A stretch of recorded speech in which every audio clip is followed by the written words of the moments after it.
Hello all.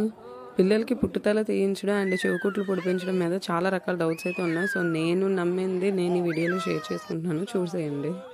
తెలిసి తెలియక ఇవాళ రకరకాల శాస్త్రాలు వచ్చాయి. మేనమామ ఒళ్ళో కూర్చోబెట్టి చెవులు కుట్టించాలి, మేనమామ ఒళ్ళో కూర్చోబెట్టి పుట్టుజుత్తులు తీయించాలి, తాతగారి ఒళ్ళో కూర్చోబెట్టి పుట్టుజుత్తులు తీయించాలి. నేను చెప్తున్నది వేదాన్ని ఆధారం చేసుకుని చెప్తున్నాను. వేద మంత్రములు ఉన్నాయి దాని మీద.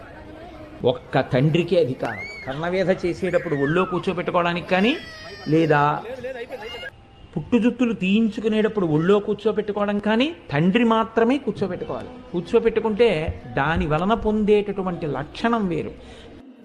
సో అదనమాట. నేనైతే మా పాపకి పుట్టుదల తీయించడం అండ్ చెవికుట్లు పొడిపించడం రెండు తిరుమలలోనే చేస్తామని మొక్కుకున్నాం కనుక అక్కడికే తీసుకొని వెళ్ళాము. ఆల్రెడీ తల తీసినప్పుడు చాలా అంటే చాలా ఏడ్చింది, గోల్ చేసింది, చేతితో చూడలేకపోయారు అనమాట. అందుకని ఇంకా నేనైతే కూర్చోబెట్టుకోలేను, ఇంక ఇప్పుడు పొడుస్తారు బ్లడ్ వస్తుంది అనగానే మా డాడీ కూర్చోబెట్టుకున్నారు. అంటే తాతయ్య కూడా కూర్చోబెట్టుకోవచ్చు అని అక్కడ అతను చెప్తే కూర్చోబెట్టుకున్నారు. ఇంక తప్పని పరిస్థితుల్లో.